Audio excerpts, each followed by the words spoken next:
అందరికీ నమస్కారం. ఇది ఒక చివరి అవకాశం. ఎవరైతే సోకాల్డ్ మేధావులు ఉన్నారో, ఇండిపెండెంట్ జర్నలిస్టులు ఉన్నారో, మీ అందరికీ సవినయంగా విసురుతున్న సవాలు. దయచేసి ఈ వక్ఫ్ బిల్లు పూర్వాపరాల మీద ఒక వీడియో చేయండి. ఉన్నది ఉన్నట్లుగా చెప్పే ప్రయత్నం చేయండి. సరే, మీరు ఎలాగో చెప్పరు కానీ పార్థసారథి పొట్లూరి గారు రీసెంట్ అనాలిసిస్ ఇదే అంశం మీద చేశారు. 2-3 భాగాలుగా వస్తుంది. మొదటి భాగంలో ఆయన ఏ విషయాలు పొందుపరిచారో చూద్దాం. ముందుగా వక్ఫ్ అంటే ఏమిటి అనే విషయానికి వస్తే, వక్ఫ్ అంటే ముస్లిం వ్యక్తి లేదా సమాజం తమ భూమిని అల్లాకి ఇవ్వడం. ఒకసారి అల్లాకి ఇచ్చిన తర్వాత తిరిగి వెనక్కి తీసుకోవడం కుదరదు. అది అల్లాకే చెందుతుంది. వక్ఫ్ అంటే స్థిర చర ఆస్తులని ముస్లిం మతపరమైనటువంటి కార్యకలాపాలకి మరియు దాన ధర్మాలకు ఉపయోగించే నిమిత్తం రూపొందించబడిన ఇస్లాం చట్టం. ఒకసారి భూమి అల్లాకి ఇచ్చిన తర్వాత ఆ భూమిని అమ్మడం లేదా ఇతరులకు బదలాయించడం కుదరదు. ఎందుకంటే అది అల్లా ఆస్తి. ఇక దీనికోసం వకీఫ్ అంటే వక్ఫ్ ఆస్తులను స్వాధీనం చేసుకోవడానికి నియమించబడతాడు. వక్ఫ్ ఆస్తులను నిర్వహించడానికి ముతావలిని నియమిస్తాడు. ముతావలి వక్ఫ్ ఆస్తులని అల్లా తరపున మేనేజ్ చేస్తాడు. ఈ వక్ఫ్కి మూలాలు ఎక్కడున్నాయి? మిగతా ముస్లిం దేశాలను పక్కన పెడితే భారతదేశంలో వక్ఫ్ మూలాలు మాత్రం ఢిల్లీ సుల్తానుల కాలంలో కనబడుతుంది. అప్పటి ఢిల్లీ సుల్తాన్ మౌజుద్దీన్ సామ్ ఘోర్ ముల్తాన్ అంటే ప్రస్తుత పాకిస్తాన్ నగరంలోని జామా మసీదుకి 2 గ్రామాలను ఇచ్చాడు.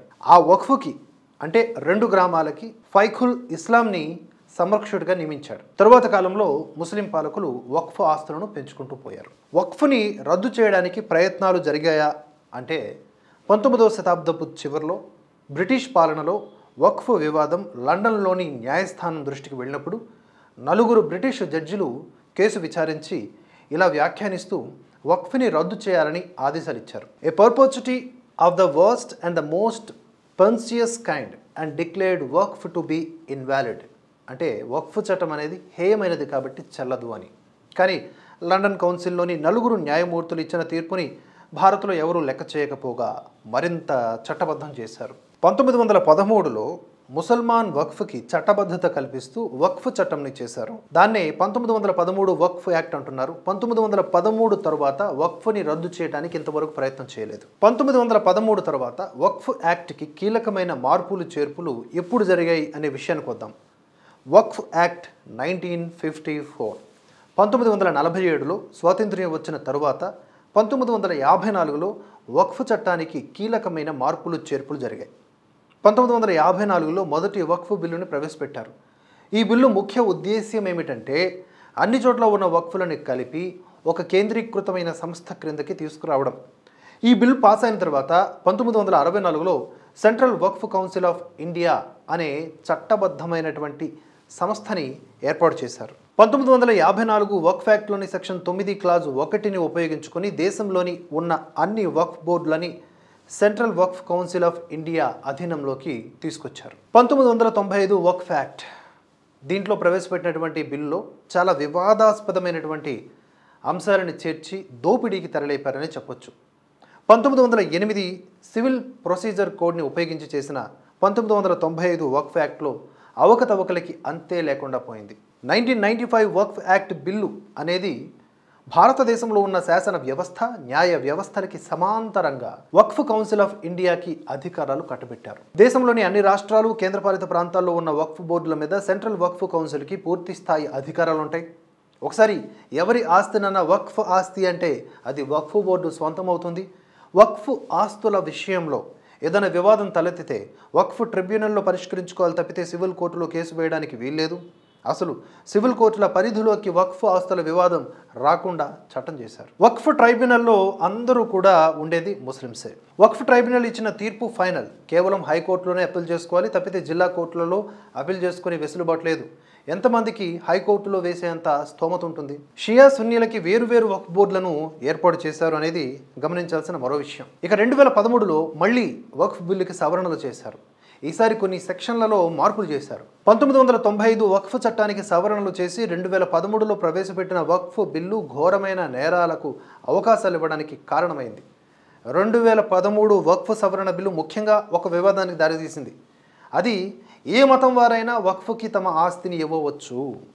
నిజానికి ఇస్లాంకి చెందిన వారు మాత్రమే వక్ఫ్కి తమ ఆస్తి ఇవ్వాలి. కానీ ఈ బిల్లులో ఏ మతానికి చెందినదైనా వక్ఫ్ ఆస్తిగా ప్రకటించవచ్చు. వక్ఫ్ స్వాధీనంలోకి తీసుకున్న ఆస్తులు తిరిగి తీసుకోవచ్చా అనే ప్రశ్నకి సమాధానం లేదు. ఒకసారి వక్ఫ్ అధీనంలోకి వెళ్ళిపోయి అల్లా పేరిట రిజిస్టర్ అయిన ఆస్తిని వెనక్కి తీసుకోలేరు. ఉదాహరణకు బెంగళూరు ఈద్గా మైదానం 1850లో వక్ఫ్గా ప్రకటించారు. ఇప్పటికీ వక్ఫ్ అధీనంలో ఉంది, కానీ రెవెన్యూ రికార్డ్స్లో అది ప్రభుత్వ భూమిగానే ఉంది. సూరత్ మున్సిపల్ కార్పొరేషన్ బిల్డింగ్ వక్ఫ్ అని గుజరాత్ వక్ఫ్ బోర్డు ప్రకటించింది, కానీ సూరత్ మున్సిపల్ కార్పొరేషన్ వక్ఫ్ ట్రైబ్యునల్లో కేసు వేసి గెలిచింది. ఈ విషయంలో ఎవరైతే ఆ బిల్డింగ్కి హక్కుదారు అని ప్రకటించుకున్నాడో ఆ వ్యక్తి తగిన ఆధారాలు చూపలేకపోయాడు. ఇలాంటివి చాలా కేసులు ఉన్నాయి, తప్పుడు డాక్యుమెంట్లతో వక్ఫ్ అని ప్రకటించినవి. ఇక అన్ని ఇస్లామిక్ దేశాలలో వక్ఫ్ అనేది ఉన్నదా? అన్ని ఇస్లామిక్ దేశాల్లో లేదు. Turkey, Libya, Egypt, Sudan, Syria, Lebanon, Jordan, Tunisia, అలాగే ఇరాక్, ఇటువంటి దేశాల్లో వక్ఫ్ లేదు. జోర్డాన్ రాజు మహమ్మద్ ప్రవక్త వారసుడు, కానీ జోర్డాన్లో వక్ఫ్ లేదు. కానీ మన దేశంలో మాత్రం వక్ఫ్కి చట్టబద్ధత ఏకంగా కల్పించారు. సరే, ఈ వక్ఫ్ కింద ఎన్ని ఆస్తులు ఉన్నాయనే లెక్కకొద్దాం. వక్ఫ్ అధీనంలో 8,70,000 టైటిల్స్ ఉన్నాయి. 9,40,000 ఎకరాల భూమి ఉంది. ఈ దేశంలో సైన్యం, రైల్వేల తరువాత ఎక్కువ భూమి ఉన్నది వక్ఫ్ దగ్గర. వీటి విలువ 1,20,000 కోట్ల రూపాయలు. వక్ఫ్ బోర్డు వల్ల ఎలాంటి సమస్యలు ఉత్పన్నమయ్యాయి అనే ప్రశ్నకి సమాధానం ఏమిటంటే చాలా సమస్యలు ఎదురయ్యాయని చెప్పొచ్చు. ఇంకా అవి కొనసాగుతూనే ఉన్నాయి. వక్ఫ్ బోర్డుకి ఇచ్చినటువంటి అధికారాలు దుర్వినియోగం చేస్తూనే ఉన్నారు. ముత్తావళీలు అని చెప్పుకున్నాం కదా ఆరంభంలో, వీరంతా అధికార దుర్వినియోగానికి పాల్పడ్డారు. రికార్డులు మెయింటైన్ చేయట్లేదు. ఏది వక్ఫ్గా ప్రకటించారో దాన్ని రిజిస్టర్ చేసి రెవెన్యూ విభాగానికి తెలియజేయాలి, కానీ అలా జరగట్లేదు. వక్ఫ్గా ప్రకటించిన ఆస్తిని ముత్తావళి బోర్డులో రిజిస్టర్ చేయకుండా, రెవెన్యూ విభాగానికి తెలియజేయకుండా అక్రమాలకు పాల్పడడంతో భూ యజమానులు తమ ఆస్తులను అమ్ముకోవడానికి వీలు లేకుండా పోతున్నది. రెవెన్యూ రికార్డులలో క్లియర్ టైటిల్ ఉంటుంది, కానీ అది వక్ఫ్ అధీనంలో ఉన్నట్లుగా రెవెన్యూ విభాగానికి తెలియదు. వక్ఫ్ బోర్డులో రిజిస్టర్ చేయకుండా ఉన్న వాటిని లీజుకి ఇవ్వడమో లేదా అమ్ముకోవడమో కూడా చేస్తున్నారు. వక్ఫ్గా ప్రకటించబడ్డ భూమి తాలూకు సర్వే చేయకుండా ముత్తావిలీలు జాప్యం చేస్తూ ఉన్నారు ఉద్దేశ్యపూర్వకంగా. వన్స్ ఏ వక్ఫ్ ఆల్వేజ్ ఏ వక్ఫ్ అనేది పెద్ద సమస్య ఇక్కడ. ఇక సర్వే విషయానికి వస్తే గుజరాత్, ఉత్తరాఖండ్లలో వక్ఫ్ భూములుగా ప్రకటించబడ్డవి ఇంతవరకు సర్వేనే చేయలేదు. 2014లో ఉత్తరప్రదేశ్లో వక్ఫ్కి సంబంధించిన సర్వే ఒకటి చేయమని అడిగినా ఇంతవరకు సర్వే చేయకపోవడం వలన ఏది వక్ఫ్ భూమో ఏది ప్రభుత్వ భూమో తెలియడం లేదు.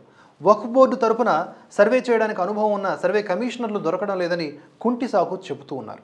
సెక్షన్ 40 వక్ఫ్ యాక్ట్ అపరిమితమైనటువంటి అధికారాలు ఇస్తున్నది. సెక్షన్ 40 వల్ల వాళ్ళకి ఇష్టమైన ఆస్తిని వక్ఫ్గా ప్రకటించడం అనేది పెద్ద సమస్యగా మారింది. దీనికి రాజ్యాంగ భద్రత ఉందా?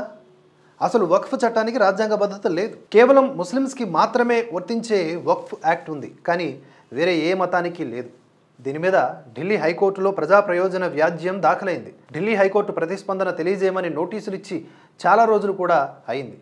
ఇక ఈ వక్ఫ్ బోర్డుల మీద కేంద్ర మైనారిటీ మంత్రిత్వ శాఖకి ఎన్ని ఫిర్యాదులు వచ్చాయో కొదవలేదు. బికాజ్ ఆఫ్ ద సెక్షన్ 40 ఏది పడితే అది క్లెయిమ్ చేసుకోవచ్చు కదా. తద్వారా చాలా వరకు ఫిర్యాదులు వచ్చాయి. సెక్షన్ 40ని దుర్వినియోగం చేయడం వల్లనే ఈ ఫిర్యాదుల సంఖ్య గణనీయంగా పెరిగింది. గత 2013 ఏప్రిల్ నుండి ఇప్పటి వరకు 148 ఫిర్యాదులు వచ్చాయి సెక్షన్ 40ని దుర్వినియోగం చేయడం వల్ల. వీటిలో అన్ని ఫిర్యాదులు కూడా తమ భూములని ఆక్రమించుకొని అమ్మేసుకున్నారు అనే చెబుతూ ఉన్నాయి. ఇంకా ఎక్కువే ఉండొచ్చు, ఎందుకంటే కేంద్ర మైనారిటీ మంత్రిత్వ శాఖకి ఫిర్యాదు చేయవచ్చు అని చాలామందికి తెలియదు బాధితులకి. మరో 556 ఫిర్యాదులు తమ భూములని వక్ఫ్కి ఇస్తే బోర్డులో రిజిస్టర్ చేయకుండా రెవెన్యూ డిపార్ట్మెంట్తో కుమ్మక్క అయిపోయి అమ్మేసుకున్నారు అని తెలుస్తోంది. నిజానికి 556 మంది ఫిర్యాదుదారులు ముస్లిమ్స్. వారు ఏం చెప్పారు? తమ భూముల్ని వక్ఫ్కి ఇష్టపూర్వకంగానే ఇచ్చారని చెప్పారు, కానీ ఆ భూములు కూడా అన్యాక్రాంతం చేసేశారు.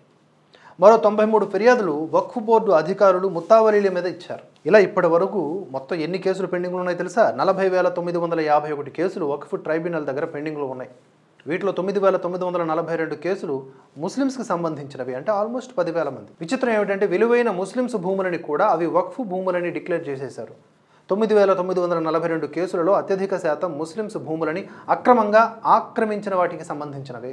వక్ఫ్కి సంబంధించిన సవరణలు చేయకముందు ఉన్నటువంటి సమస్యలు ఒకసారి చూసుకుందాం. తిరుచేందురాయి గ్రామం, శ్రీరంగం తాలూకా, తిరుచారపల్లి జిల్లా. ఈ గ్రామం మొత్తాన్ని వక్ఫ్ ఆస్తిగా ప్రకటించి ఈ గ్రామంలో ఎవరు ఆస్తులను అమ్మడం కానీ కొనడం కానీ చేయకుండా జీరో వాల్యూ చేయాలని రెవెన్యూ డిపార్ట్మెంట్ని కోరింది తమిళనాడు వక్ఫ్ బోర్డు. అయితే గ్రామస్తుల విజ్ఞప్తి మేరకు కేంద్ర మైనారిటీ మంత్రిత్వ శాఖ వక్ఫ్ బోర్డు విజ్ఞప్తి మీద స్టే విధించింది. బేట్ ద్వారకా దగ్గర దీవులని వక్ఫ్గా ప్రకటించింది. అక్కడితో ఆగకుండా గుజరాత్ హైకోర్టుకి ఒక అప్లికేషన్ ఇచ్చింది. ఆ అప్లికేషన్లో బేట్ ద్వారకాలో ఉన్నటువంటి 2 దీవులు వక్ఫ్ ఆస్తులుగా పరిగణిస్తున్నాము, కాబట్టి మా అప్లికేషన్ని పరిశీలించండి అని. గుజరాత్ హైకోర్టు న్యాయమూర్తి ఆశ్చర్యం వ్యక్తం చేస్తూ దేవభూమి అయిన ద్వారకని వక్ఫ్ ఆస్తిగా ఎలా పరిగణిస్తారు అంటూ అప్లికేషన్ని విచారించడానికి తిరస్కరించారు. గుజరాత్లోని సూరత్ నగరంలో శివశక్తి హౌసింగ్ సొసైటీలో ఒక ఖాళీ ఫ్లాట్ కొన్న ముస్లిం వ్యక్తి ఒకరు తమ ఫ్లాట్ని వక్ఫ్కి ఇస్తున్నట్లుగా ప్రకటించాడు. దీంతో మొత్తం శివశక్తి హౌసింగ్ సొసైటీయే వక్ఫ్ ఆస్తిగా పరిగణించబడుతుంది, మిగతా ఫ్లాట్ యజమానులకు తెలియకుండా. ఆ ఫ్లాట్లో మసీదు కట్టడానికి సన్నాహాలు చేయగా కోర్టు జోక్యంతో ఆగిపోయింది. ఇంకా మరిన్ని పూర్వాపరాలు వక్ఫ్ బోర్డుకు సంబంధించి తెలుసుకుందాం తదుపరి భాగంలో. అప్డేట్స్ కోసం మన భరతవర్ష ఛానల్ని సబ్స్క్రైబ్ చేసుకొని ఫాలో అవ్వండి. జై హింద్, జై భారత్.